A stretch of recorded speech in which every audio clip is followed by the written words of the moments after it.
Shoot the breeze. Oh, hold on a second. I have a little delay here. Okay, there we go. Shoot the breeze. Topic number one says Dr. Umar Johnson and Master Charlie. Uh, you guys can probably guess where this is going, but this came with a link that's going to take us to YouTube to one O'Shea Duke Jackson. Looks like you guys can't see my screen, can you? We can okay, see there it. it goes. There's some delay going on here. Maybe I turn my maybe I turn my VPN off or something.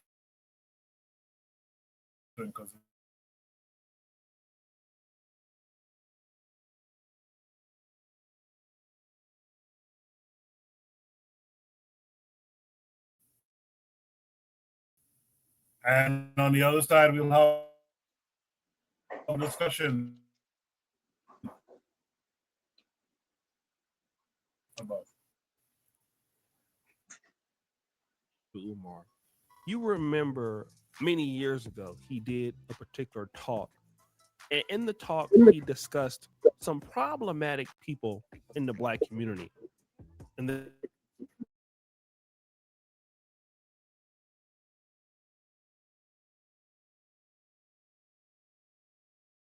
put some of them to sleep in order to take back the neighborhood. Some of y'all don't want to hear that because you don't live in reality. But I'm telling you, as a psychologist, I'm not going to be able to psychologize all of them on the corner. Some of them going to sleep. Oh, yes, the foregone clip that everybody in the community is talking about. Some people will have to leave for good. They can't be saved and they can't be helped. Now, on the flip side, you have whites who may feel the same way about blacks and even some of the people in their community. And in the case of what happened with Charlie Kirk, a lot of people are just not feeling sympathetic, right? And you got to understand, Charlie Kirk just didn't offend people in the Black community. He also offended people in the Arabic community. He was a big time supporter of Israel and really disliked Gaza or Palestine. And even some of the people in that community weighed in on his past. The news of the murder of Charlie Kirk is deeply shocking and absolutely wrong. I want to say clearly, I do not agree with much of what he used to stand for, but I would never wish this upon him or anyone. Violence and murder are not justice, they are crimes, and Islam clearly states, whoever kills a soul, it is as if that person has slain all of mankind. There is a beautiful Sufi saying, Dushman mare to khushi na kariye, asa bhi mar jana. Do not rejoice at the death of your enemy, for we too shall die one day. Now, you notice he did mention the word enemy. He kind of slipped up there. So he did say that, but still doesn't believe that he should have passed away. Now, Dr. Umar Johnson also weighed in on this. And typically when somebody high profile dies, it was the same with Kevin Samuels. He did not like Kevin Samuels or vice versa.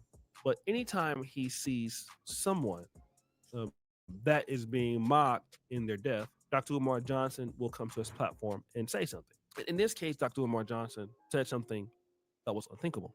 He said this: while I did not agree with Mr. Kirk's rhetoric and considered him to be an anti-Black bigot, I will never rejoice at the loss of life of anyone who hasn't directly participated in the unaliving of a member of the Black African race. I am ashamed to see members of my community celebrating the situation.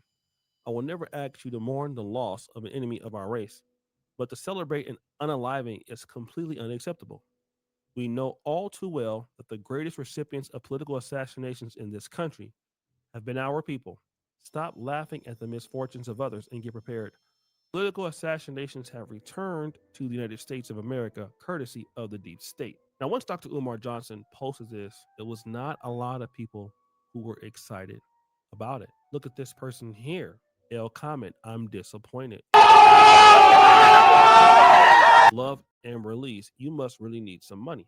Nascadimony, you could have said nothing. No one was waiting for your take. Silence is the strongest weapon. Now you've alienated your base and still won't gain support from the other side because you're still Black. I thought y'all knew Dr. Umar is the least serious person ever who clearly does not give a F about black people. I'm gonna be honest, I did not lose any sleep last night, or no sleep last night. This person goes, I wonder if he would have wrote this if they shot you. Just a thought. Now, a person also made a video and responded to Dr. Umar's commentary. Yeah, and I don't know who told Dr. Umar that he was a spokesperson of all black people, but we need to stop that right now. Why did he feel the need to go on Instagram and tell us that we needed to stop rejoicing that Charlie Kirk is dead and that he had no direct action of black people being harmed? I mean, Google is free, but that's neither here or there. Dr. Umar is a perfect example of what happens when you perform black radicalism. That shit is a performance to him, because when it's times like this and when shit happens, when it's time for you to actually put it in practice, you fumble. Dr. Umar is more worried about the platforms that he's probably going to be no longer invited to if he sits there and seems like he's rejoicing over the fact that Charlie Kirk is dead, rather than being now the spokesperson for black people and talking sense into us. And like he said, there's going to be some people, we're not going to be able to psychologize this from some people. Some people are going to have to be put to sleep for good. Now, I want to weigh in on all of this. First of all, this is customary of Dr. Umar Johnson's behavior. When somebody passes away and they're being mocked, no matter who they are, Dr. Umar Johnson will come to his Instagram and say exactly what he's saying now. This is consistent. This is not Dr. Umar Johnson selling out. This is not Dr. Umar Johnson buffooning for white people. So let's get that clear. This is not Dr. Always been his position. But does he know something that blacks don't? And I'm going to tell you why he might be right. Number one, we live in an era where it is okay to make fun of people who passed away more now than before, with drill music and that culture and dissing the dead. It's something that happens on social media a lot. But here's the problem with that. We have a president that is in office that is the most powerful president I've ever seen. And I mean, like, it's almost like more power every day is being decentralized into his hand. He's almost like a dictator. I'm just going to be honest. That's my take. So, and right now you can't even criticize a Charlie Kirk. Okay. Charlie Kirk was not a politician, but this is how strong they feel. If you criticize Charlie Kirk, now, if you're a foreigner, immigrant, what they're going to do is they're going to look to deport you. That doesn't happen any sitting president.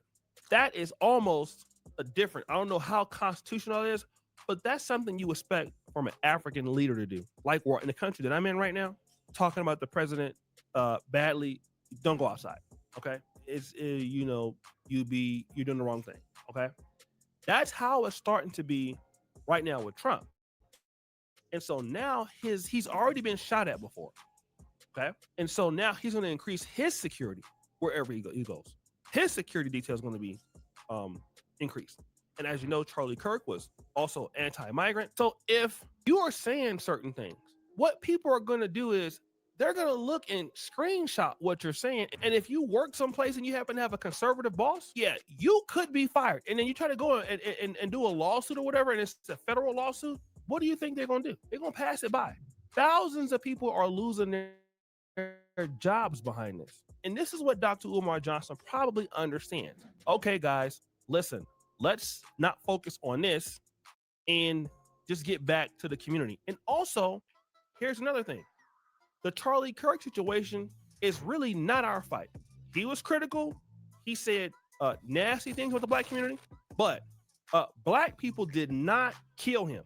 So what's happening is that you're going to get a war between the white liberals and the white conservatives. So blacks don't need to get caught up in that because whites are already getting more hostile towards blacks anyway. And I'm telling you from what I can see, and I saw this coming the last 10 years, a lot of white people on the right are tired of black people in their own mind, okay? They're tired of not being able to say what they want to say. They have the whole black fatigue thing. You would have never seen black fatigue come out on the internet 10 years ago. They were afraid to talk like that because they would get fired. Now they're not afraid to say those things no more, okay?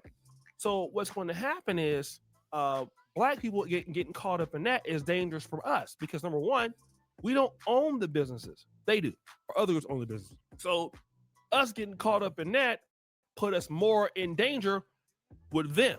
And these white people are really not playing. I'm going to tell you that right now. One thing about white people is when they get ready to get turned up, they're really not joking. That's just what's happening. So that's probably why he's trying to not get involved with this, because he understands that nothing can be gained from blacks getting involved with this. And he is right. I'm gonna be honest. If I was a little bit younger, I'd be like, nah, Umar, whatever. But me being 44 and understanding and living amongst what whites can do, like I live all over the world, and I see the frustrations and calamities of what white supremacy is all about. And Dr. Umar Johnson, despite his shortcomings, he understands the play, and the play is not to be in battle with them right now. That's not it. Okay. He passed away. It's over. Okay. It's done. Let's go to the next thing. And that is the right thing to say. If you have a platform like Dr. Umar, that's the right thing to say. Because if you on here talking like that and you don't have no income, your income depends on somebody else, you don't have nothing to be saying. If you work for them, you really don't. They sign your check, and you got to be careful. Even if you work for white liberals, if you work for white liberals, even MSNBC, they're firing people talking about Charlie Kirk. Okay, political commentators are being fired. Look at this guy, Matthew Dowd. Okay, MSNBC fires analyst Matthew Dowd over Charlie Kirk's shooting remarks. What did he say? Hateful thoughts lead to hateful words, which lead to hateful actions. You can't stop with these sort of awful thoughts you have and then saying all these awful words and then not expect awful actions to take place. Basically, you causing yourself. The liberal left fired his ass.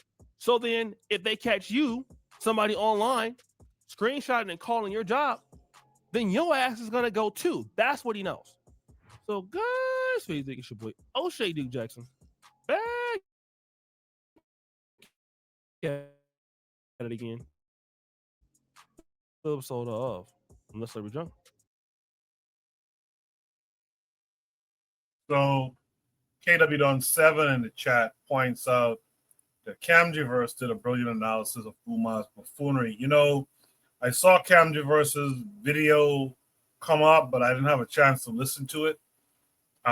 When I did the search, O'Shea Duke Jackson came up, and I'm not really crazy about O'Shea Duke Jackson at all. In fact, if you listen to his commentary in that video that just happened, he's a scared Negro too.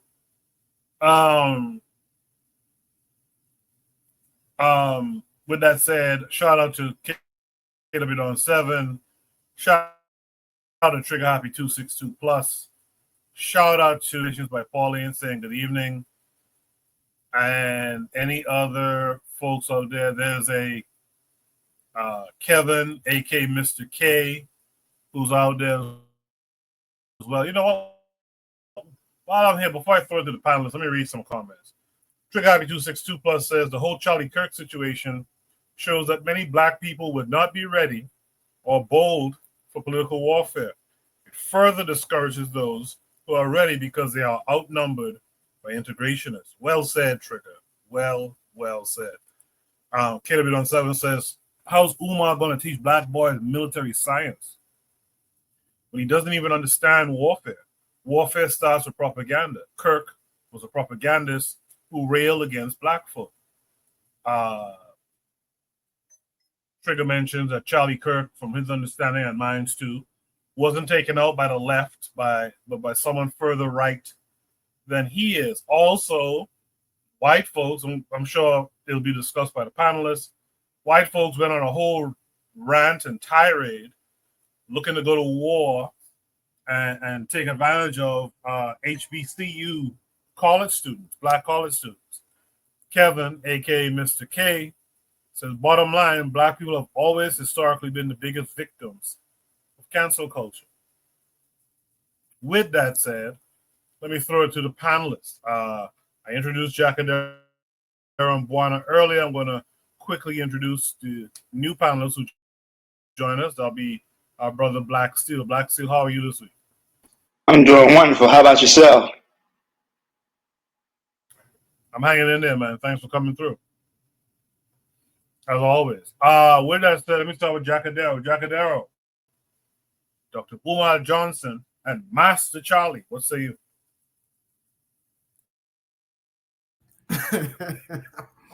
What? And hold on, I'm eating on this. I'm eating some good food right now. Not worrying about whoever was assassinated. But I got to see Dr. Umar twice when he came to Omaha. Spoke well. He's a great speaker. You know, he's probably, I'd say, the closest thing to this new age as far as nationally, the new age Khalid Muhammad, because he's entertaining and he's also insightful. So give him that. What bothered me about that statement when O'Shea Jackson said, "Oh, this is consistent," and like he's usually like this. That clip that we have showing right now, where he's like, you know, we need to get rid of the youth, right? The gang members, the drug dealers. Okay, cool, right? Like you want to say that, right? But you had no smoke at all. No smoke at all for this. I got to watch you speak, and you had the most to say, especially about white folks. But when it came time to put in, you know, represent it, you folded like an envelope. It's quite comical. You know, O'Shea Duke Jackson says like, oh, like Umar should be, well, he alluded that Umar should be on the lookout or watch out. I think he's alluding to like Umar should be looking over his shoulder. Should he say something that might be inflammatory? Fuck that shit. Umar's been saying inflammatory statements his entire career. So what is he so scared about? Why are you scared? You're supposed to be the leader, right? You're the Prince of Pan-Africanism. Come on, this was terrible to see. And then especially Duke Jackson, even he was like tiptoeing. And it's like, you live in Uganda, as far as I'm concerned. So why are you, you know, like you have every reason to be mincing your words in Uganda about Museveni, sure, but you live in Uganda. Like, what are you scared about? Huh? That was another thing. So this is my time to like rip into, pun intended, Mr. Charlie Kirk. Fuck you. Everything that the Empowerment Network works towards, you did everything that you could to draw up conservative support to make sure that doesn't happen. But guess what? We're still here, Mr. Kirk. We're still here. You're not. Suck our fucking dick. Saying when you get on a plane, I hope it's not a black pilot. Bitch, I hope a black pilot never will. I mean, you're not around anymore. So, you know, I'm sure a black pilot wouldn't want to fly you anyways. You know, saying black women. But I get it, though. You know, he represented that side hard. So, you know, he was saying what he wanted to say. It was, besides Umar, I know that we've seen Candace Owens, I've only seen her for the past 2 years, but she's been around longer. For her being a puppet for the right as well, and just like her crying, it's like you don't work for his company, you don't even work for the Daily Wire anymore. Like Ben Shapiro told you, like, yo, the moment that you criticize Israel, I'm done with you. So why are you still on this thing? You have your own thing going on. Girl, don't you know that Benin is offering African citizenship to anybody that can prove that they were descendants of the transatlantic slave trade? Candace Owens, you get the biggest hee-haw too. Hee-haw! And again, Mr. Charlie Kirk, fucking loser. Fuck you.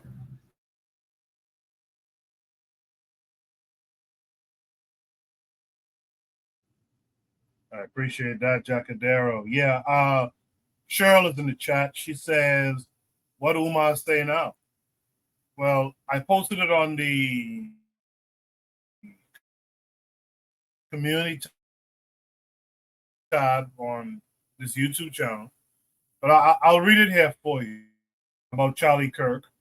While I did not agree with Mr. Kirk's rhetoric and consider him to be an anti-black bigot, I will never rejoice at the loss of life of anyone who hasn't directly participated in the unaliving of a member of the Black African race. I am ashamed to see members of my community celebrating this situation. I will never ask you to mourn the loss of an enemy of our race, but to celebrate an unaliving is completely unacceptable. We know all too well that the greatest recipients of political assassinations in this country have been our own people. Stop laughing at the misfortunes of others and get prepared. Political assassinations have returned to the United States of America, courtesy of the deep state. The best thing that Umar said in that, the whole thing was weak. Like someone said in, I guess, under this post, and O'Shea Jackson pointed out, you could have said nothing. So that's what Umar said. That's pretty much what we're discussing in Shoot the Breeze topic number 1 tonight, titled Dr. Umar Johnson and Master Charlie. With that said, let me hear from Buana next. Buana, what's it? Yeah, I think that O'Shea Jackson is deflecting. And what he is doing is he is putting onus on Umar Johnson as if he is a standard bearer for anybody. You know, Umar Johnson is just a YouTuber. You know, he's not a, and I guess the insult really is to undermine Pan-Africanism.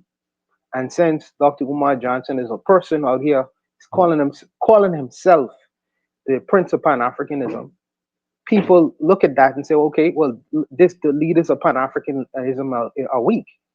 But in truth, this is not a Pan-African issue. This is a Black American nativist issue. This is a FBA ADOS issue. How is that? Because these people have been going around all around the place talking about how American they are, how they built the country, how they fought in wars, etc., etc., etc. It would seem to me, if you've done all that, then you have the right to speak your mind as an American person. Freedom of speech is one of the constitutional things that you all value in America. So if someone was to say, like Pete Hegseth saying, well, we're going to go after people who are criticizing this man's death, it seemed to me like the nativists, the people who are carrying the water for the American flag, is supposed to be the first person to speak up in the room to say, wait a minute, we are the foundation of this country, and we believe one of our essential ideas and values is the freedom of speech. You cannot take the freedom of speech away from us and stop us from speaking freely. The Pan-African is saying, well, my standard is Garvey. Let me say that. My standard is Garvey. My standard is not Umar Johnson. And what Garvey said about this, in terms of the enemies, he said, listen, you know, he said that his enemies and his children, they would see retribution for their injustice. And I mean, that's going to happen. But these people have been carrying water for in terms of American nationalism, which is that one of the values that they talk about is the freedom of speech. So why are you deflecting to Umar Johnson and what his words are? No, you need to find out what Tariq Nasheed and all the other Black American nativists who carrying the big American flag on their shoulder saying, well, we believe in these principles and values. And if someone was to try to stop that, our voice is supposed to be the biggest voices in the room, not Umar Johnson. You know, in fact, I would even say this. When the president of the United States, John F. Kennedy, was killed, Elijah Muhammad told Malcolm X not to say anything negative about the president's death. Now, he had his own reasons for saying so, and it was political for him.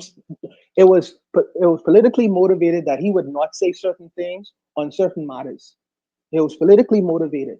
But for the rest of the nativists, they could have said whatever the hell they wanted to because they believe that they have a stake and claim within America.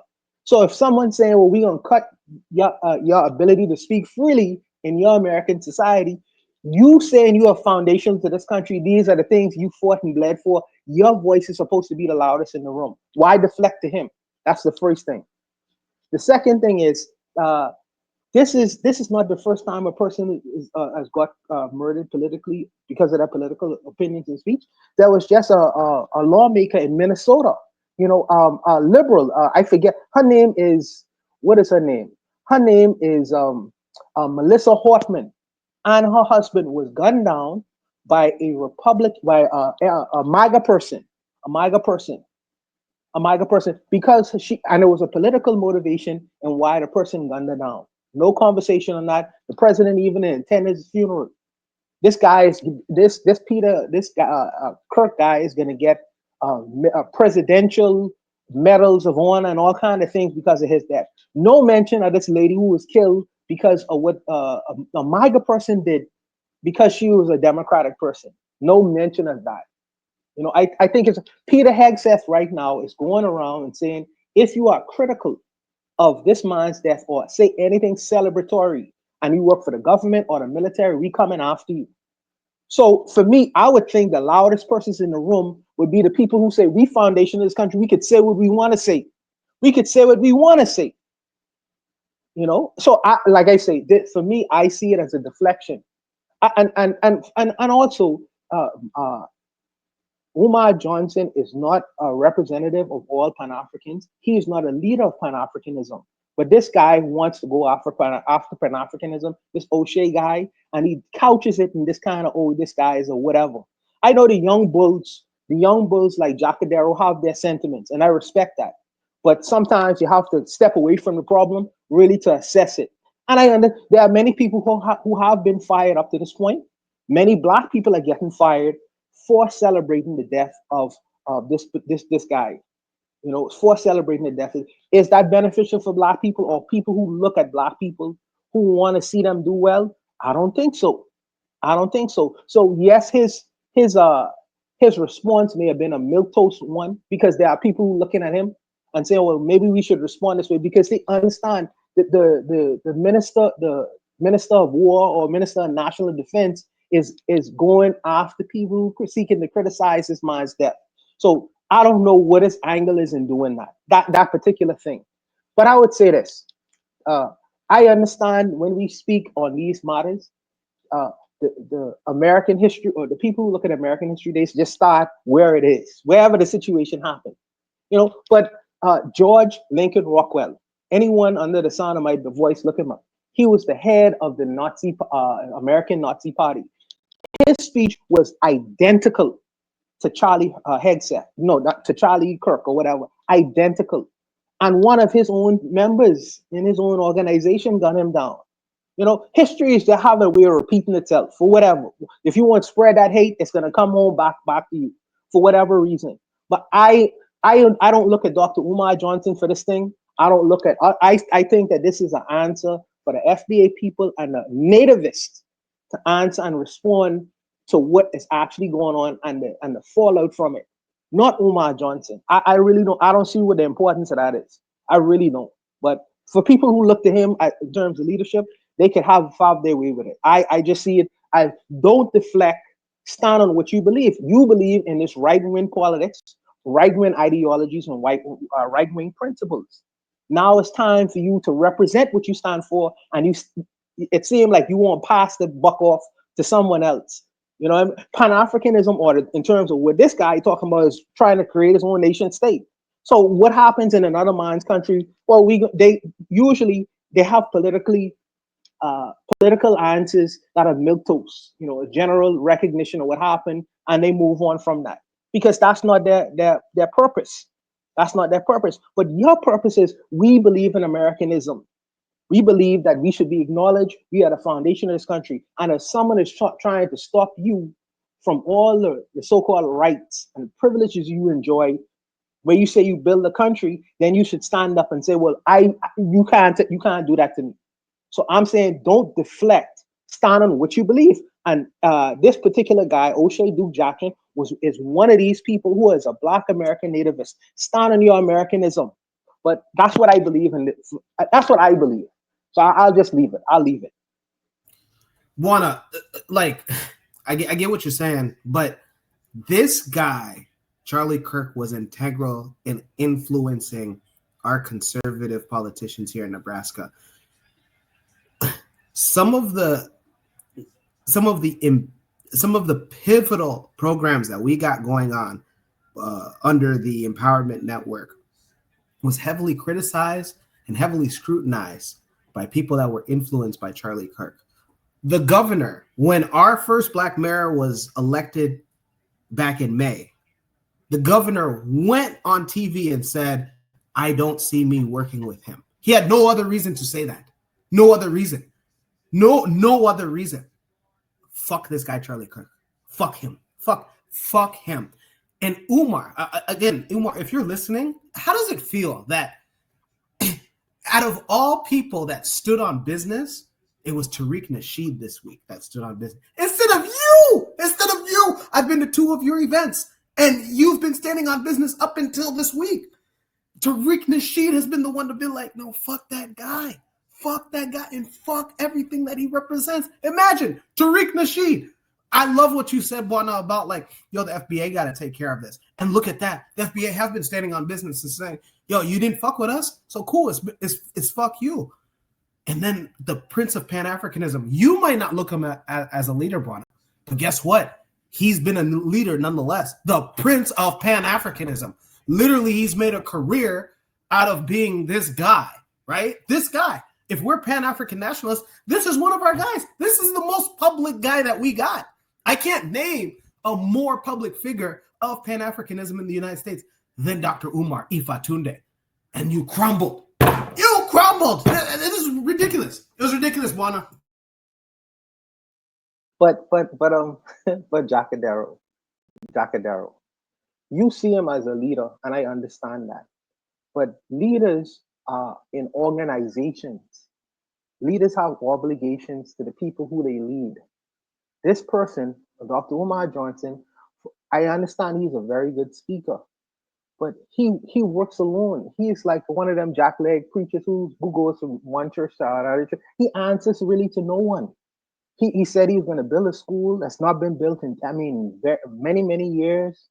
And he's just been taking money off of the people. He's very problematic. And I'm saying that there are other people who have schools. They have been doing things tangible that is affecting the lives of Black people every day. This guy is just a good speaker. Who is he leading, and where is he leading these people to? Well, he led their pockets. He led people's pockets, right? Yes. He might not have an organization that I can name off of the top of my head, but nonetheless, right? This guy has been touring. This guy has been funneling money towards his books, towards his school that remains to be seen. Nonetheless, he didn't stand on business. But he's not a leader, though, Jacadero. Who is he leading? No, Buana. You call yourself the Prince of Pan-Africanism. You didn't call yourself student. You didn't call yourself the student of Pan-Africanism. He didn't call himself. But Jacadero, he calls himself that. No one bestowed that title onto him. The people didn't come to say, we want this person to lead us. Just like how you go in elections to say, I want Trump to be the leader of this country. That's his stage name. That's like saying Brother Polite, bro. You know what I mean? He calls himself that, but no one give him that position of the Prince of Pan-African. That's what he tells him. You know who's more of a Pan-African? It seemed to me that the guy from Burkina Faso, or African leaders who are actually affecting the lives of people in a tangible way. This guy is a good speaker, Jacadero. There's a difference, There's a difference, bro. Yeah, there's a difference. Sure. He might talk a good game, but nonetheless, he was doing things that even me, part of the Empowerment Network, I'm not able to do.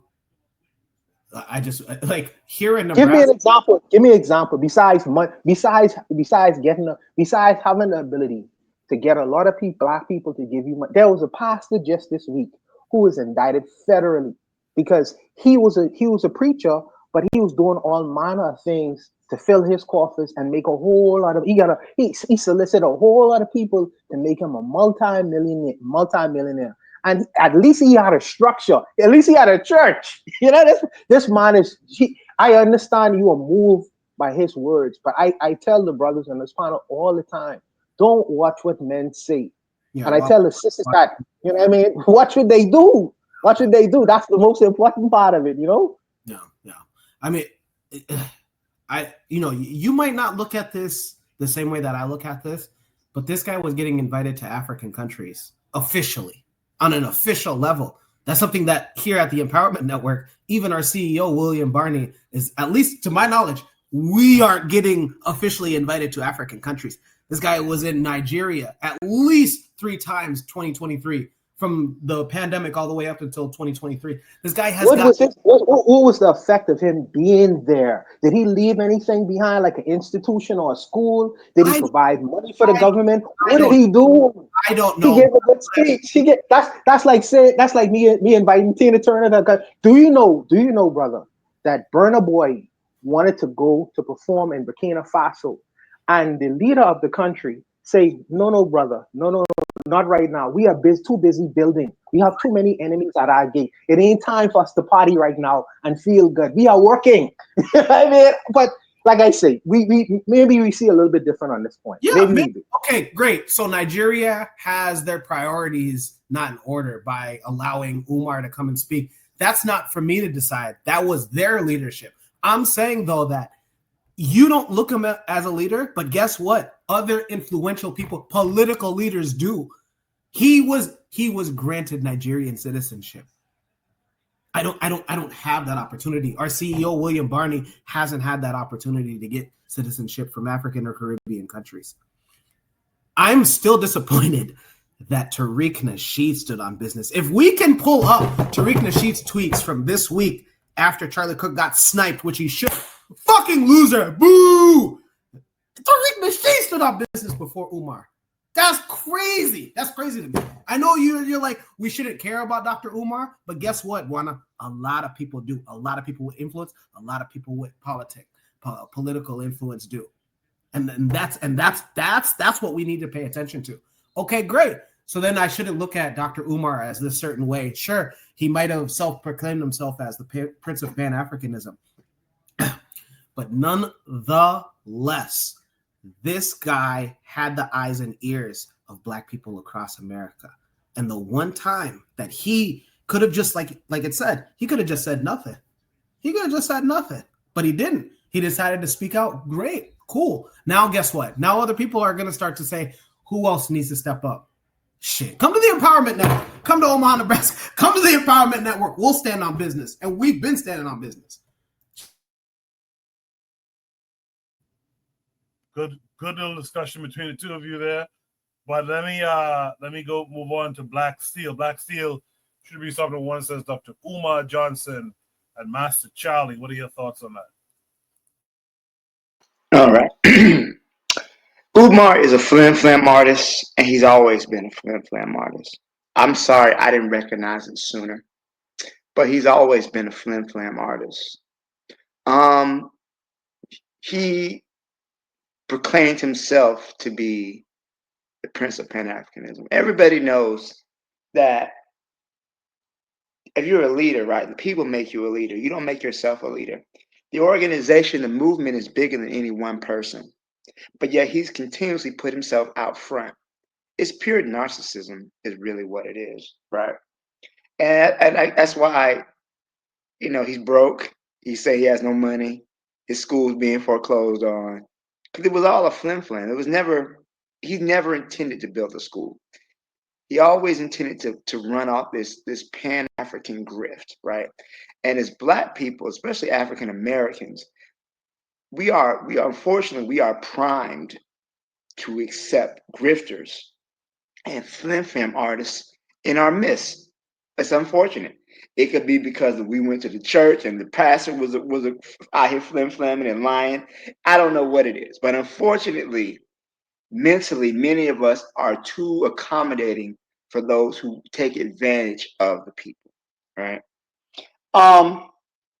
Even, and I gotta say, a lot of these Black Christians are out here embarrassing themselves, right? And it really truly is a sight to see, especially the people supposed to be religious. Because in Proverbs 11:10, it says that when the wicked perish, there are shouts of joy. So where's the Black Christian not reading the Bible? That's Proverbs 11:10 for those who want to look it up, right? When the wicked perish, there are shouts of joy. Anyways, but back to Buana's point. So Buana mentioned something about freedom of speech, right? Freedom of speech means the right to express your ideas without government interference, right? However, there are caveats to that. So, for example, it doesn't apply to private organizations. So, if I say, fuck the president, fuck Donald Trump, right? I cannot be arrested for that. However, if I work for a private entity, they can fire me for that, right? And we gotta email. For those of us who are educated, we've already been warned. Some people already lost their jobs because they said negative things about Charlie Kirk's death. Mind you, the hypocrisy is so glaring because I remember very vividly when they mocked Trayvon Martin's death, an actual black child. Okay, they mocked a black child being murdered. That sister who got shot by the cops because he said he was gonna. He thought she was gonna throw water on him, and all she did was say, "I rebuke you in the name of Jesus." And he shot her. I saw her death mocked. Look at George Floyd. He's been dead for 5 years, and they got entire channels dedicated to mocking this murdered black man. But yet Charlie Kirk is beyond the pale. Fuck that. Fuck that and fuck him, right? Charlie Kirk was a master of what we call stochastic terrorism, right? I think I mentioned the term stochastic terrorism on here before.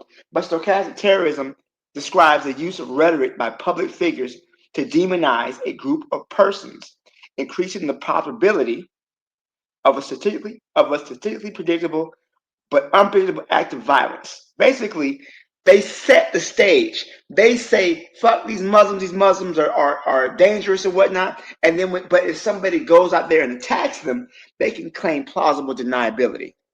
Like, oh, we didn't know what happened behind that. This man, so for Umar to fold like this, Umar folded like a piece of origami, right? Okay. We have a right to celebrate the deaths of people who hate us. We have a right to celebrate the deaths of people who hate us. If myself or my mother or one of my children died, do you think Charlie Kirk would be, oh, this is terrible, we should respect? No. He was just another example of black crime. What did this person do? Look at their criminal records. I'm sorry. We are weak as fuck. Okay. And I'm not saying we as a people, but these Umar, who has no stand in the community, he has built nothing. He's a flim flam artist. He's no better than I would put him below one of these preachers. At least the preachers have the church. At least the preachers can go in there and organize a food drive. What has he done? He built some non-existent school. He put a few words on it, and there's no students. There's no students. I remember he talked about coming out of school back in 2011, 2012. And here we are over 10 years later. Where's the students at? Where's the teachers at? What? It was never going to happen. But he knew that. But yeah, he sits there talking about he's a Pan-Africanist and he's a leader and that. Take care of your kids, man. How you going to sit up here and talk about being Pan-Africanism and leading the community? You can't even take care of your damn children. He's so big on black family. Got 2 baby mamas. Get the fuck out of here, man. But anyways, I'm not surprised because his money's out. His money's funny. He don't want to do anything to hurt his chance of getting money. But the truth is, these white people don't care. They was out here blaming black people threatening HBCUs. Think about it. Charlie Kirk was killed by a white man in Utah. For those of you who don't know, Utah is probably one of the whitest states in the United States. It only has about a black population of probably 1%. There's no black people in Utah, right? But at the same time, why are black HBCUs getting threats? Why is Kamala Harris being called a nigger online? But no matter what happens, whenever a white person kills another white person, black people have to be brought up. When Charlie Kirk would sit up here, he called He called Ketanji Brown Jackson, the Black Supreme Court Justice, a DEI hire. Now, mind you, I'm not the biggest fan of Ketanji Brown Jackson, but you can't deny this woman is an intelligent woman. Multiple degrees from Harvard, Ivy League education. Charlie Kirk is a community college dropout, right? But he gonna criticize her for low IQ and being a DEI hire. So I don't feel nothing. I feel like Umar should have just kept his goddamn mouth shut, right? If you can't, just be quiet. And nobody would have said anything. But the fact that he had to get up here and criticize black people who are, for whatever reason, rejoicing that a person who hated them, who called Dr. King a disgusting person, who said the Civil Rights Act was a mistake, who said black people would be better off enslaved, right? Who cares if we happy? Okay? Some people want to risk their job, so be it. Okay, some people have the freedom to speak as they want to because it won't impact their job. But I mean, who is he to tell us anything? How about you take care of your children? How about you build your school and stop worrying about what we're doing? And for him to sit up here and talk about how some black children need to go away for good, no mercy for them. They got to die. But when a white supremacist dies, when somebody who is nasty, hateful to black people's very existence dies, we're supposed to bow our heads and quiet and talk about political violence in this country? Black Steel. Black Steel. Go ahead, Brian. That's exactly. I want you to look this up, brother. Pete Hegseth was praying before a military audience. The front of the military audience is a bunch of black people. This guy say, well, we're going to pray for America, and he said, we're going to have a special prayer for Charlie Hegseth with a bunch of black people who, if they know about who this guy was, they say, we're going to pray for him, and I'm saying to myself, yo, and he's basically forcing them to, because if they didn't pray, if they didn't bow their heads, they may have been fired. What do you do with something like that, brother? What do you do with that? When you are in a situation like, especially in the military, you got to follow orders, right? No matter how distasteful you may find those orders. That's one of the disadvantages of being in the military. You got to follow orders. So in that situation, if you don't want to lose your job, you got to suck it up and deal with it. But if you're in a situation where you can say you own your own business, you can say, fuck that motherfucker. Fuck his life. You know? Fuck them kids too. You know? Fuck them kids. You can say that. You can say that. Fuck them kids. Because, and you know what's so crazy? We have this conversation, right? This man said that he didn't like empathy. Empathy was a new age term that does a lot of damage. But yet here we are having empathy for him and his wife and his children who saw their father get shot. But you didn't like empathy. He also said that gun deaths, gun violence is the price we pay to have the Second Amendment. Okay, he paid the price. It is what it is. What we mad for? If it's a situation, let me tell you something. Charlie Kirk wouldn't be mad at Charlie Kirk's death. Because this is what he believed in. He believed that some people gotta die. And by some people, I mean children in school. He's referring to school shootings. He figured, hey, some kids gotta die. So we got a Second Amendment. So he was a sacrifice, as Thomas Jefferson said, the tree of liberty must be watered from time to time with the blood of patriots and tyrants. So therefore, he has watered the tree of liberty. We should rejoice in his death. That's the way he would have wanted it, right? Fuck out of here, man. So no, I mean, no, I personally think that the bullet that shot him in the throat was really for the head, so it was a DI bullet. The bullet couldn't, hit his head. But I got it was a DI bullet. But I ain't gonna go there. I'm gonna go there. But see, it just goes to show you, black people, man, we have no friends. Because even the liberal white people was talking about be nice. We have no friends. We have no. We all we got, really. And even that is precarious. Because look at all these coons came out talking about some Master Charlie. Oh, Master Charlie. Oh Lord, they done killed Master Charlie. What is we gonna do, Lord Jesus? Black Steel. How amazing was it to see Tariq Nasheed I would have thought he would have folded. Out Yeah. of all people, I would have thought it would have been him. But instead, he was like, "No, fuck him and fuck his kids and his Do wife." you listen? Do you know who surprised me the most? Charleston White. Charleston White said, "I don't give a fuck about no white man dying." The fucking retard. Him. I was like, "What Him. the fuck? What is happening right now?" The worst person that you know made an excellent point. It's such a tragic society we live in. Charleston White was like, "I don't give a fuck about no white man dying." Y'all sit up here and mock black people dying all the time. And it was so, I can't believe that the so-called Prince of Pan Africanism, who is so principled, right, is actually to the left, to the right of Charleston White and Tariq Nasheed. What's going on right now? And So he's from Philly. And he's from Philly. I need to buy. You would think somebody from Philly. Like, just to let you guys know, if you guys have never been anywhere where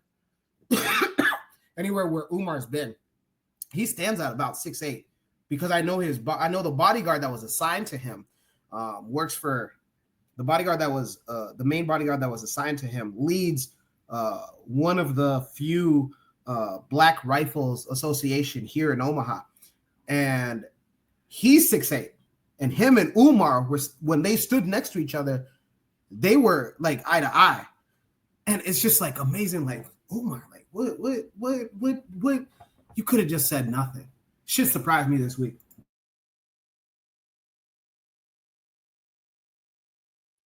Good stuff, man. Let's hear from Ditso. Ditso, how are you this week? Hello, everyone. Pura vida.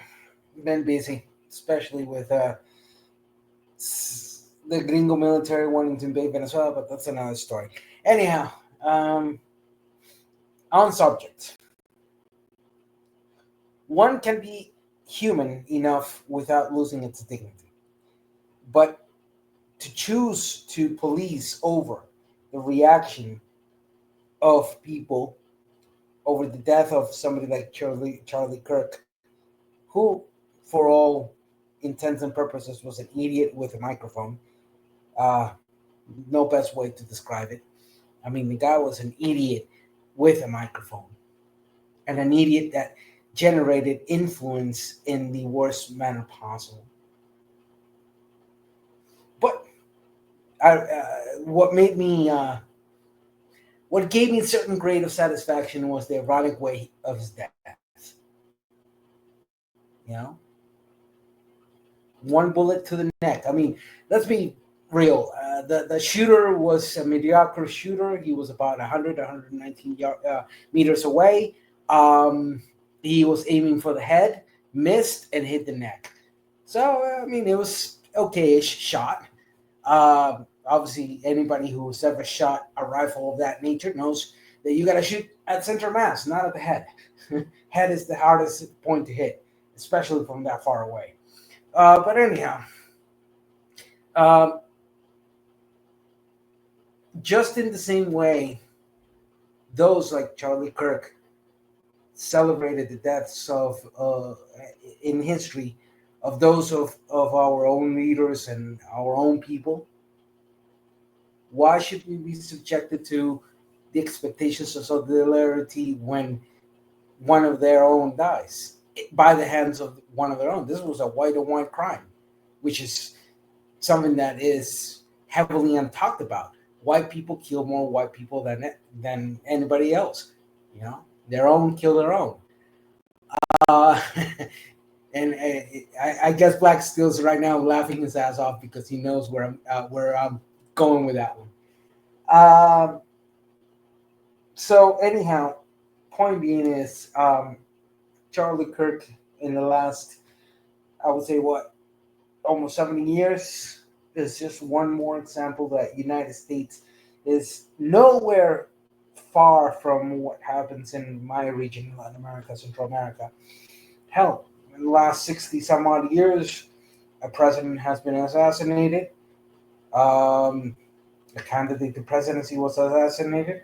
Several civil liberty leaders like MLK, Malcolm X, and so many others were murdered.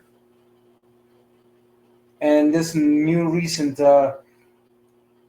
white on white crime against Charlie Kirk, you know, just before him, Democrats were shot at and killed, and you know, where was the empathy of the Republican then? Nowhere to be found. So, in short and concise way, I agree with the words of everybody that says here. I can be human in saying I oppose violence. I know that violence will beget violence, but to have empathy for the man who was killed by one of his own, fuck no, fuck that guy. And I'm an atheist, but for the argument's sake, if there's a heaven or hell, I am expecting for that motherfucker to be in hell. Can I have a grade of empathy for children who are innocent, even if they're this guy's children? Sure, to a grade, but that doesn't change the fact that I can say fuck them. Pero mi hermano, if right now, the president wants to unalive Maduro. Oh yeah, Maduro, I already okay? heard that. I mean, Right. And don't Right. get me wrong. Tariq Nasheed and Umar Johnson are both charlatans and both are worthless piece of shits. Both of them. No, but hear me out. They want to unalive Maduro right now. If Maduro is unalived by the government and Charlie Kirk lived, do you think he would have empathy for Maduro's children? No, of course not. He Absolutely, wouldn't. I'm not saying he absolutely would. not. No, of course not. But in this sense, what I'm saying is, I as a human, I as an individual, can have human dignity, can have a human notion, but without losing my dignity. So I can say, fuck him. He died. Oh well. I saw the video. It was an okay shot. How unfortunate that the guy who was shooting at the dictator wannabe of the United States, the Maduro of the United States, missed. But oh well. I guess second best prize, as they say. So in this manner, I completely understand. Why should we celebrate the deaths of those who wouldn't celebrate our own deaths? So in that manner, in his famous words that the cost for the Second Amendment is a few deaths, well, congratulations, Charlie Kirk. You just proved your point. You are dead. You left your children fatherless, your wife a widow. So, was it worth it? Guess I will never have my answer. He did talk. See, we got to remember. We got to remember what Malcolm X said. Malcolm X said something after Kennedy's assassination. He said, "Chickens coming home to roost never made him sad; it only made him glad." Charlie Kirk trafficked in violent rhetoric, violent, hateful rhetoric, and that same violent, hateful rhetoric came back on him, right? And that's what it is. From a larger extent, right? America, we call it the boomerang effect, right? The violence that America exports overseas eventually comes back around and is used on its own citizens. Thank you. September 11th is a perfect example of that. September 11th is a perfect example of that. But the problem is in America, right? Nobody ever wants to go beyond surface level understandings of events, right? And that's truly because we're a very illiterate society. Over half of Americans can't read above a sixth grade level, right? But we're also the very most propagandized people in the world. Nobody's more propagandized than Americans. Many Americans really do believe this Yankee Doodle Dandy bullshit. We the greatest country on earth. They hate us for our freedoms, whatever, right? They really do believe that shit. So when we get attacked by, something happens, oh, they just hate us because we're so great. So Charlie Kirk's rhetoric is just merely blowback. It's this man sat up here and joked and laughed about children being murdered in schools in the U.S. children being blown to pieces in Palestine, only for himself to get shot. The universe is not without a sense of irony. You spoke about freedom of speech, and I did before ending on this. I wanted to just delve into that real quickly.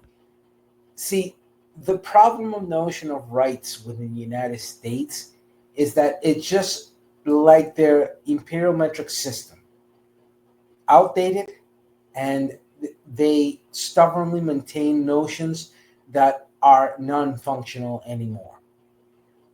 They are behind in the exercise and the implementation of civil as well as human rights through the constitutional and the supra-constitutional means. And unfortunately, that is part of the lack of education. Freedom of speech, it does not function alone. Freedom of speech is attached to all other rights, as those other rights are attached to freedom of speech. In the best example, freedom of speech is required for the freedom of association and the freedom of petition to your government. Those are three intertwined rights that function amongst each other, just like the necessity of a free and independent press that is required for speech to then have a more broader sense to it. But I've spoken to so many North Americans and U.S. Anglo Americans that I dare say only about out of 100 people, less than 1% understand that these principles I'm thrown into. And in the matters of the application of civil rights through the Constitution, you have a Constitution that is 250 years old, that's only barely has had 27 amendments. Freedom of speech for the past 200 years, including all other rights, have been intertwined in the Western Hemisphere through the Mexico up to down to Argentina, and in many Caribbean countries which applied constitutional republics into function. So the United States is not the only country that has freedom of speech. But you also have learned that you can't have freedom of speech by itself, just mentioned on the Constitution, on the First Amendment that includes one prohibition and 5 other rights.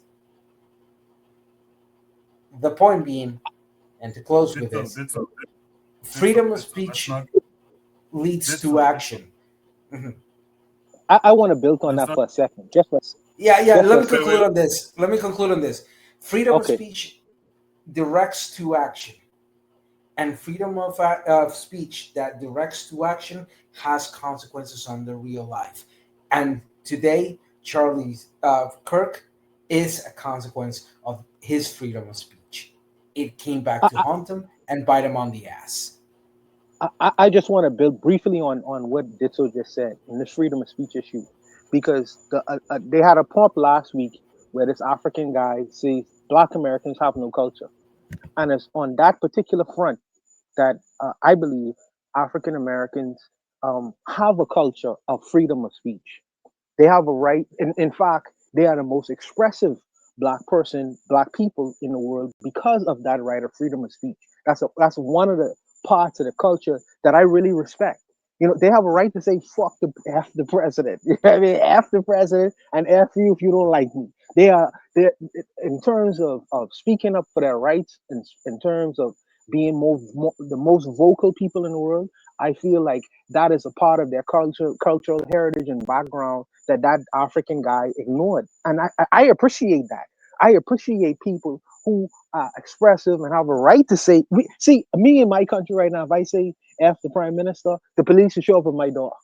We don't have a culture that here. And in many Black Caribbean countries and African countries, you don't have the right to be so expressive. And me personally, I appreciate the fact that they have a culture of doing that. You know what I mean? They have a culture of doing that. They're not gonna sit quietly and just have you say something without them responding to that in kind. And that is the distinctive difference that I feel that separates the Africans in America than Africans in different. If when we express ourselves in these Caribbean African countries, bro, we could go to prison, We could get tortured, all manner of things. And they have a culture of doing that. Even though it could happen to them too, they still express that right because America, for right or wrong, is a revolutionary country. Their country was born out of revolution. And they have that in them. And I respect that about them. I gotta tell you. With that said, let's welcome in Brother Bakari, who's been waiting a while now. Brother Bakari, how are you this week? Man, I'm great, man. How about you? People I'm on the hanging in. panel and people in the chat. Well, first, what I want to say, something I said a long time ago. These big YouTubers with all the man, them the new, man, that's the KKK, coons, clowns, and cowards. Was Umar considered a leader? Maybe not by Bawana, but he was considered a leader by a lot of people. Like the guy, I can't remember, Jack Adero, I think I'm saying his name right, from Nebraska. Uh, he was being invited places by his estates, right? Do I say he a flim flam artist? It took me a long time to figure out that he was scamming. Maybe he wouldn't have. He was just so arrogant and narcissistic where he just felt he was gonna do everything uh everything himself, right? But for me, like I wouldn't have seen what Umar said if someone didn't send it to me. I don't know what Tariq Nasheed said because I don't follow none of them. I know what he said when he talked to Jared Taylor, and and he consistently called Jared Taylor sir, and he consistently told Jared Taylor that the white supremacists, white people, they are the smartest people in the world, right? That's what he said in a face-to-face interview with Jared Taylor. That's Tariq Nasheed, that is. So I don't follow none of these. I don't follow none of these people, even though Umar has said things that been. I said, man, Umar has become a clown. But has Umar ever done anything for the community? I remember he used to have that phone call where I don't know if he still do it, where parents could call in and he would help parents when they was talking about putting kids in special ed. I know because I've been in it live at least 2, 3 times, just listening, parents calling in and he giving them advice. And he would be on that phone call for more than an hour, just talking to parents who would call in, and they would then, you know, they'll call back again. Some of them, I was on there a couple times just listening. Well, a couple of them had called back and like, what you did, what you told me was right. I thank you very much. I thank you very much, Dr. Umar. So Dr. Umar, he didn't open his school, but did he do things? I think that helped the community if he's helping parents keep their children from special ed, because they'll throw you in special ed, they'll use certain words and keep your kids there, and your kids shouldn't be in special ed, but they just don't want to help them and they want to put them behind. But as far as this, don't be celebrating Charlie Kirk's, I said the bastard name, the dead Kirk guy. Don't be celebrating his death and he's coming out and he went like he's scolding black people. The hell with that, right? So, and I did go on one of his things and comment because this was big. I just looked. It was a guy did a video talking about Umar. He was like how he donated to Umar school and he believed in Umar to the end. And but until Umar did that for the Kirk guy, the dead Kirk guy. But Umar called him a coon. So I just did one thing. I say, so the black guy's a coon for critiquing you, but the Kirk guy, you call him Mister. It's that's the coward. All you have to do is read it. That's the cowardice. I used to love pit bulls. I was a breeder, man. When I moved from Texas to Georgia, I had about 17 dogs. And it's a term that dog men use. It's called a cur. And black people in this country have turned cur. And Umar showed you that he have turned cur. Some people use the word black people have become docile. But I like dogs and I like animals and I can relate people to animals. And we have turned cur.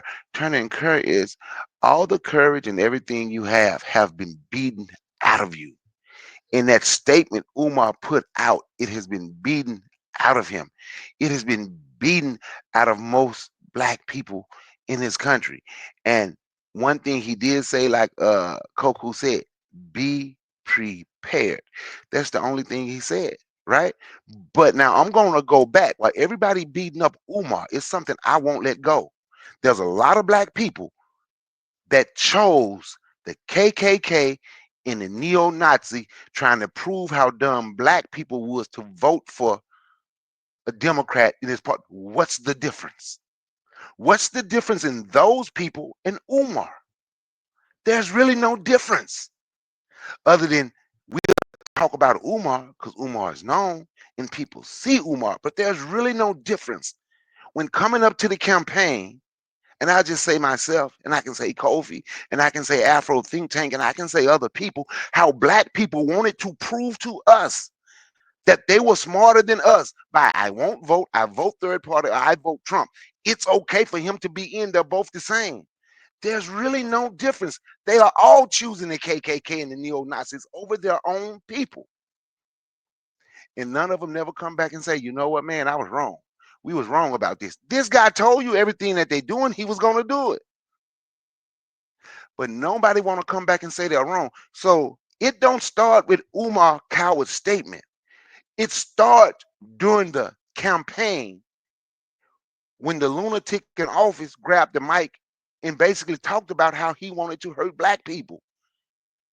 And we chose to sit back. He won the state of Georgia. There's over 500,000 black people didn't vote. He won the state of Georgia. Black people didn't vote. Now we can say he cheated. Maybe he did. But we have to think about the role that we played, and we have to think about the role how all we wanted to do. In Koku, you know I'm not lying because you was on the lives. How we wanted to prove that they were smarter than other black people because all they do is vote Democrat, vote blue, no matter who. And I kept telling people during the election, this is not about a Democrat or Republican. This is about somebody clearly telling you he want to hurt you. This clearly telling you about somebody who's blowing a dog whistle to have Haitians hurt. So now when the Kirk guy get dead, now his wife stand up and peek and say, y'all don't even know what y'all have unleashed.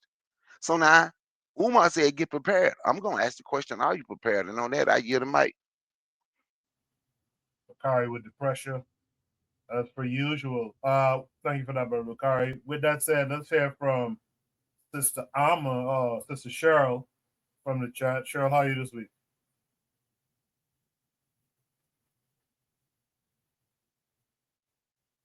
Oh, we can't hear Cheryl. Oh, can you guys hear Cheryl? Nope. Okay. Cheryl, why don't you go step off the panel and come back? Because we can't hear you for some reason. But Brother Bakari had a lot to say there. Does anyone want to respond to Brother Bakari? I think it's wild that he would try to conflate the people who didn't vote for Kamala Harris. Like Kamala, so listen, people had their reasons for not voting for Kamala Harris or voting for the Democrats in general, right?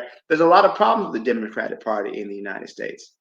And a lot of people felt that just being not Trump is good enough. But I don't think that in reality, even if every black person would have voted for Trump, he still would have voted for Harris. She still would have lost because black people don't make up the majority of this country. The fact that Trump is president again does not lie at the feet of black people, right? That's not on us. That is on the white majority who wanted him back. We got to start letting white people carry their own water, right? But I'm gonna sit up here and say that, again, Kirk dying, Umar saying what he said, a lot of these people who are co-signing his foolishness and his hateful rhetoric, it's not surprising. We got to remember where we are. All right, that's just all I'm gonna say about that situation. So I'm done. Once again, like I said, it had nothing to do with Democrat or Republican. And if we don't accept responsibility, how we turned our back on black people, when somebody, what it's not about, it ain't whether she win or lose. But what we did was, like I said, they argued Democrat or Republican. I never mentioned Democrat or Republican. Somebody who's in charge who told you before they win, he want to get his military and put them in black cities. They're in DC. He talking about Chicago, got people focused on Chicago, but I got a homeboy in New Orleans who worked for the black press in New Orleans. They supposed to be in New Orleans. His military is supposed to be in New Orleans, setting up stopping points and everything by the middle of next week, and they trying to fight it right now. They're gonna go to black cities. And if we still gonna focus on, the Democrat, dude, we still don't get the point. we still doesn't get the point that I was making. It has nothing to do with Democrat or Republican. It has something to do with, damn, I'm not going to fight my people who voting for Democrat when this bigot can grab the mic and talk about how he want to hurt black people, and we can let that fly. So we ain't fighting them. And the reason I conflated it, because it's the same thing. People don't want to see it. Umar showed his cowardice then. Don't talk about him, because Umar is fearing retaliation. When these people up to the election, and I played these videos at least 10 times, when they was like, if Trump lose, they gonna go to war. We glad we got these people with us because we gonna do this. Koku, you heard them. Buhana, you heard them. They constantly sent threats. So I always said black people made sure that they didn't want to do certain things because of the threats. I was saying I wasn't going to vote until they started talking about how they want to harm black people, until they started talking about how, I'm like, our people been oppressed enough trying to vote. Well, they showing up to the polls with guns. So now they want to kill us if we going to vote and that bastard don't win. So I said, I'm going to give them their opportunity. I'm going to be there, and I hope he loses. And I said it loud. Wasn't afraid. And it had nothing to do with a Democrat versus a Republican. It had something to do with somebody blowing a dog whistle, letting the whole world know how he wants to hurt black people. Now look at his, because his whole cabinet is Charlie Kirk. Stephen Miller wants the USA to be 100 million people all look like him. Darren Beatty is out here co-signing, saying they want to sterilize low IQ people. You know who MAGA consider low IQ? Darren Beatty is out here saying he's Trump. Well, black people need to learn their place and bend their knees and bow to MAGA. And we are still focused on Democrat and Republican. We ain't focusing on the bigger issue that these people right here, they telling you what they're going to do, and they doing it. And I just say, are we prepared? To hell with Kirk and his kids. To hell with Kirk, his funky ass kids, his funky ass wife. But are we prepared? She said, we don't even know what we done unleashed. That's what she said. I don't know. I don't care. But are we prepared? Or are we still going to be arguing about, see, the Democrats did this and they don't never do right? Or are we going to be like, you know what? We were wrong. We got to come together, and because we need to fight. I think a part of what Bakari's saying too is even if, let's say, all blacks had voted, even if Harris still lost, at least it would have shown with more black people voting for Harris, and it would have shown like an active, how do you put it? Active disdain for Trump, an active belief in, let's band together and let's not let this guy, because this guy is threatening our existence and our well-being. Let's come together. And I think black folks did vote something like 90% or something like that. But had it been higher, again, even if Trump still won, at least it would have said something about where the mentality was for black people. And with none of that happening, with black folks not voting higher than they actually did, and Harris losing, now here we are. So it's an interesting point that Bakari is kind of trying to drive home there. But with that said, let's hear from Sister Cheryl. Cheryl, in the chat, you just said, I'm dead. What's going on?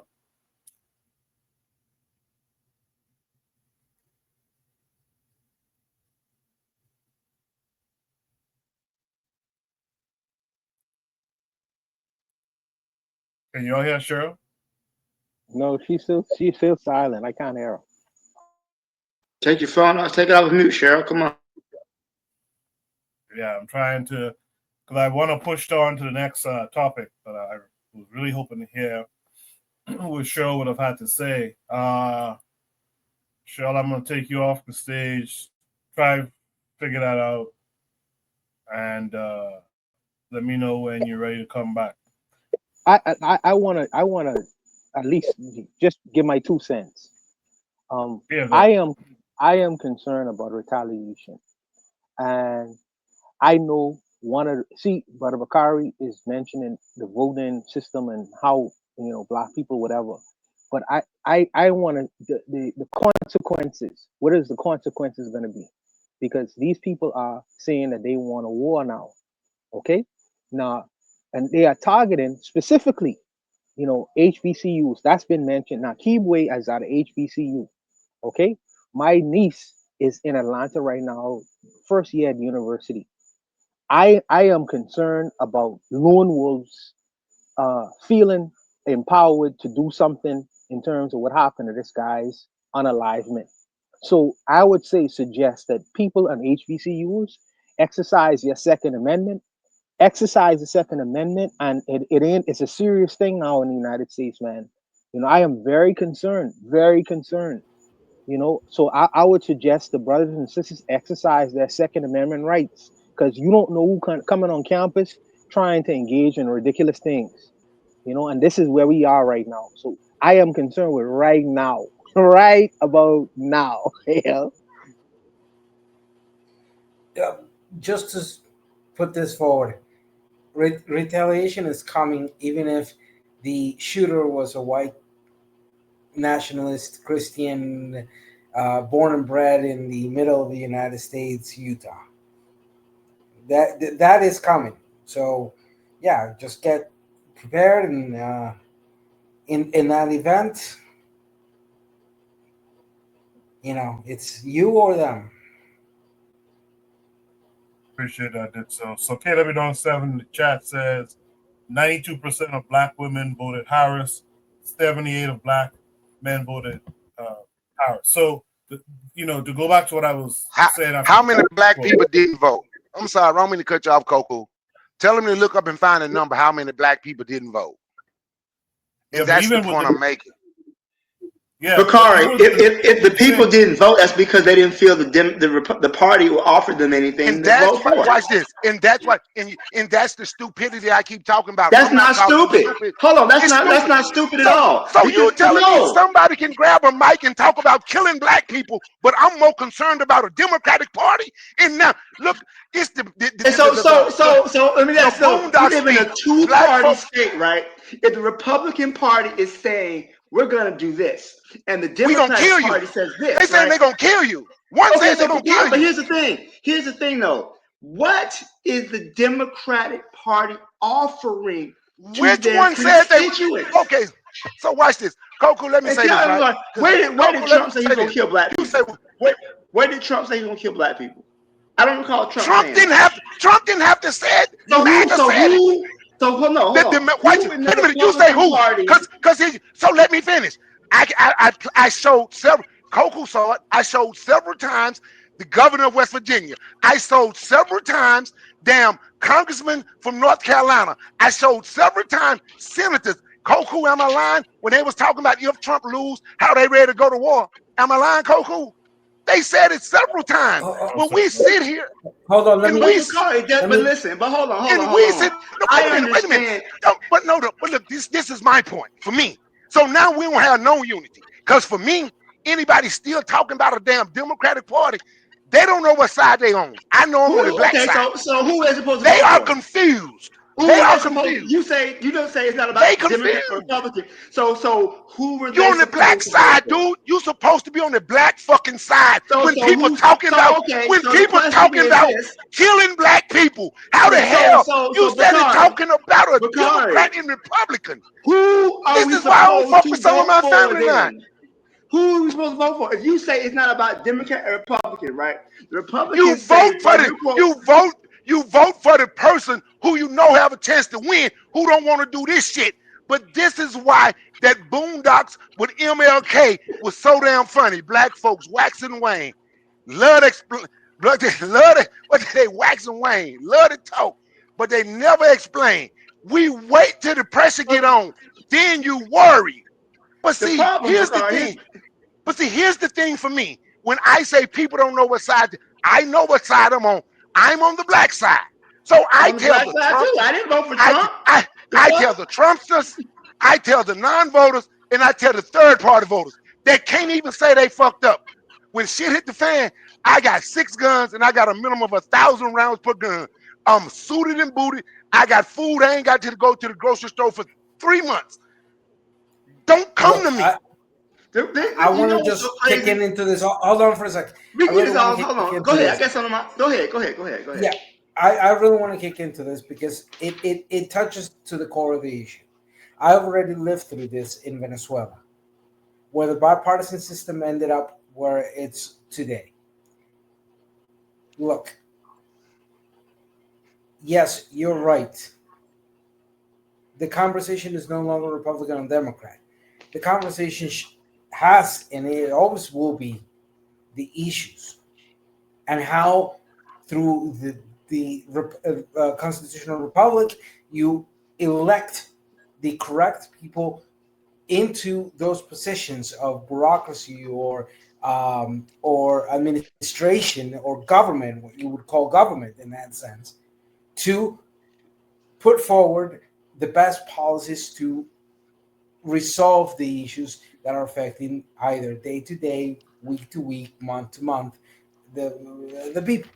So the conversation is how does the United States evolve from a failed bipartisan system to a multi-party system where representation is no longer a money sum game, but an actual form of representation, where yes, mistakes can happen.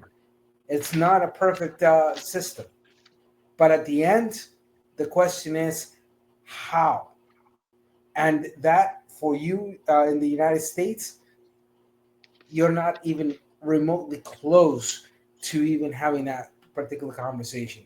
And where Venezuela failed, you guys are failing. So just food for thought. So let's see if Sister Cheryl can be heard this time. Sister Cheryl, can you hear us, and can we hear you? I hope y'all can hear me now. Oh my God. Fully. Yes, we can hear you now. God. Thank you very much. No, I hear what everybody's saying. I think when we talk about Democrat and Republic, it's important not to lose sight of the fact that whether they're Democrat or Republican, they all are Christian.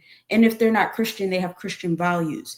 And so, like, tying that back to this guy, Charlie Kirk, honestly, I didn't even know who he really was like that. I think I saw him once on an episode of Jubilee when he was doing a debate. No Black people really knew him like that. So, sorry, I'm just going back to this real quick, and I'm gonna get back to the point. But nobody really knew him like that. So to say that Black people were celebrating him, I don't know about that. I wouldn't say that. I would say more that Black people kind of were just not caring. And I think white media wants Black people to care about things like this because, the truth be told, this guy, the values that he has, a lot of Black people, both Democrat and Republican, have the same values as him. They just don't see that they do. Like, it's kind of like Jesse Lee Peterson. A lot of Black people don't like Jesse Lee Peterson, but a lot of Black people have the same sentiments as Jesse Lee Peterson when it comes to talking about Black people. So when they say, oh, well, Black American women have the highest rates of divorce, they don't have no fathers in the family, and, all of these random, typical talking points that they've had since the 60s, they all have the same thing. So I guess my point is doesn't matter if they're Democrat or Republican, they all generally have the same values. And we got to remember and put in perspective that this is a war between white people. This is one group of white people fighting against another group of white people. We just so happen to be in the mix. It's not even about us like that. They want to try to make it like they want to make us like the character. I don't know if you guys ever seen Django. They want to make us like Samuel L. Jackson's character in Django with Calvin. Calvin was the one, he owned the plantation. They want to make that's what they want to make. what they want to do with us. But beyond that, this is a white civil war. This happened on a white, in a predominantly white state, in a predominantly white university. The crowd was white. This is about white people. This ain't got nothing to do with us. So us arguing back and forth about Democrat, Republican, I can tell you right now, I sat my ass on the couch. I ain't touching, this ain't got nothing to do with me. This ain't got nothing to do with us as a people and how we organize. So yeah, that's just what it is. This is white conservative values. Unfortunately, a lot of Black people have the same values as white people. They just don't want to admit it. So I'll end there.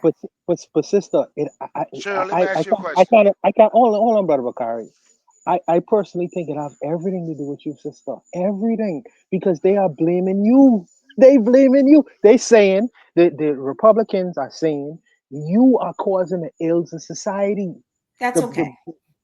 That's no, okay. it isn't. That's okay. No, hold on, So, though, Cheryl, sister. let me ask you a question. Let me finish. Let me finish, brother Bakari. Let me finish, man. Let me finish, please. Indulge me for a second. I understand that you say it's okay, but they say it's you are the problem, but we are the solution for the problem. And how they gonna enact or exact the solution is gonna affect you, sister. They like I said, they target the HBCUs. Brother, they've been doing that. They've been doing that for decades, for almost millennia now. Ain't nothing new.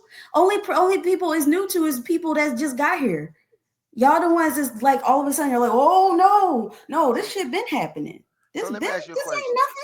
They can say they can do whatever they want. That's why we got our guns. That's why the brother, I'm not sure who was it that said you better be strapped and ready. We got our stuff. Like you better be ready. With this been a thing. It doesn't matter who, the Democrats in office is still people getting still Black people getting hung, and nobody saying nothing about it in the news. It's still not making the news. It don't matter if it's Republican, Democrat. We still getting hung in the South. It don't matter. It's been happening. If you stay strapped, if you stay ready, you ain't got to get ready. So that's what it is. So Cheryl, if it ain't got nothing to do with Black folks, why are they threatening to shoot and bomb HBCU? Because of okay, remember what I explained earlier about Samuel L. Jackson's character.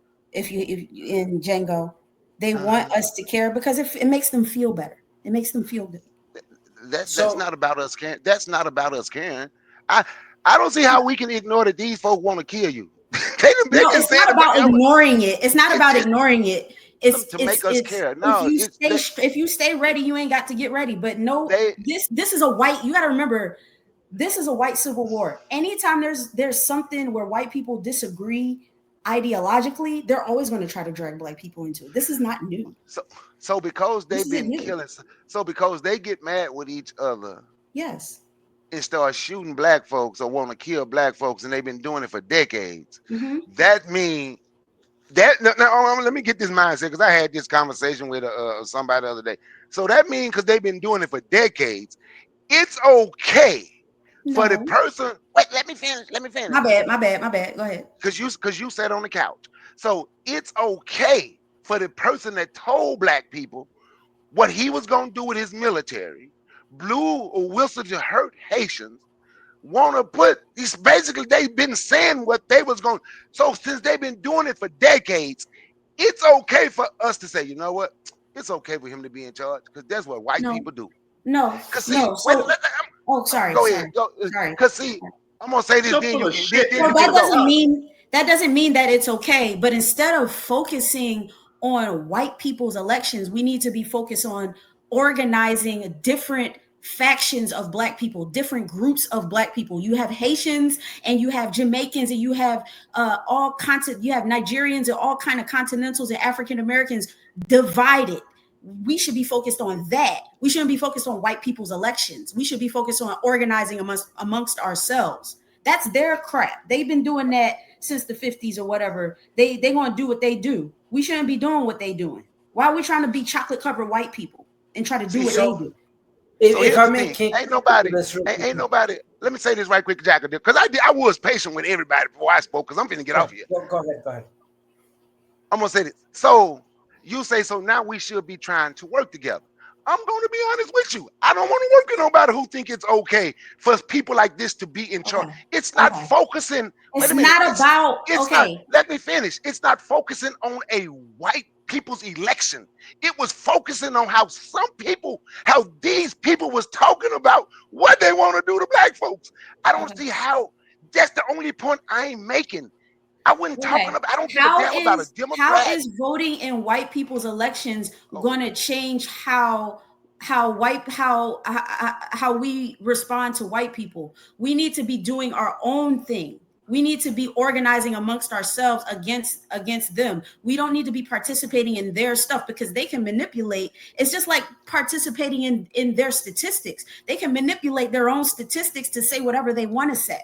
So it does. So either way, you're losing. So why not just find a group of people who all different ethnicities of black people who want to organize and come together, and you work it out that way instead of trying to work it. Just because you don't vote in their elections doesn't mean you don't care about what happens to black people as a whole in this country. That's crazy. It doesn't make any sense. This is a white country. This is their country. Nothing that we say is going to change what they think in their ideology. This is a white Christian ideological country. This has nothing to do with us. If we're going to make any changes for our people, it's going to start with all of our ethnicities. It's going to start with all of us, not them. That's their framework. We can't work off of their framework. I wanna kick into this real quickly. What the sisters is how I am understanding the position of the sister is that in an accurate sense, the system is not inclusive. It has never been, and so far, every attempt to make it so has failed. But understanding that basic sense, I would argue that everything that the sister has said has clearly countered in a great fashion the claims of the FBAs. Because if we part from the premise that black U.S. citizens, black aka North Americans, aka Anglo-Americans, etc., were critical for the foundation of that particular system, but that same system is non-inclusive, there's a clear contradiction. So in this sense, I will say that to understand today, you have to go back to the history. To understand how we reached this point, you have to understand how those decisions and how those things were established in every fashion. Well, I can agree with the sister that you need social organization, not just us, but everybody. Yeah, I can tell that that's the same thing in Latin America. That's the same conversation we're having. Yes, with our tonalities in the Caribbean or Central or South American, but at the end, the overall conversation is pretty much the same. The thing is that the white Christian nationalists, not just in the United States, because white Christian nationalism is not a sickness in the United States or exclusive to the United States. There's plenty all around. And in fact, that's another contradiction. For some white Christians, Canada is the country of God, or Mexico is the country of God.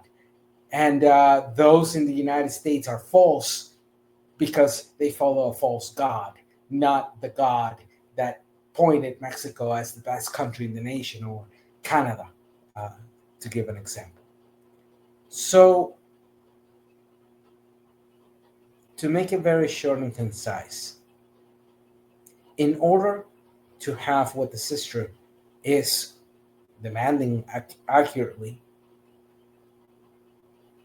There's a lot of reckoning in regards to the history that needs to be done. And that's where people like Umar Johnson or Tariq Nasheed do not want to go.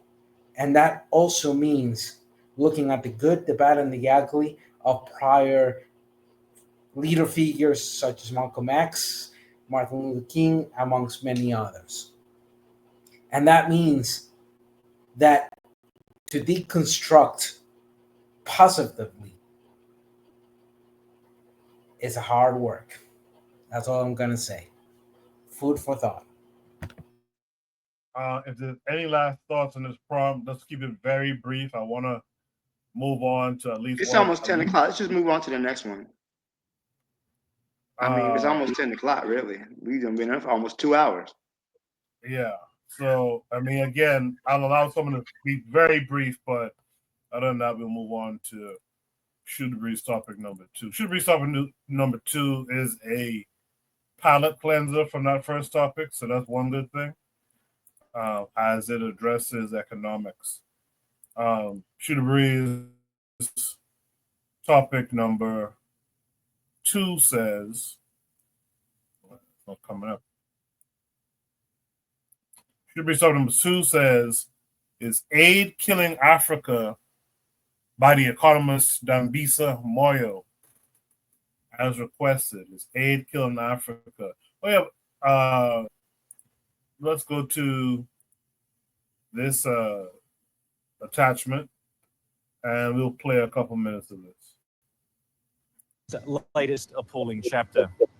It's a tragedy made even greater by the fact that this country once had one of Africa's better healthcare systems. No doubt many of you watching tonight would like to assist the people seen in our story, but what to do? Foreign aid has long been the world's way of responding to Africa's woes. But what if the aid is actually making things worse? Here's Europe correspondent Philip Williams.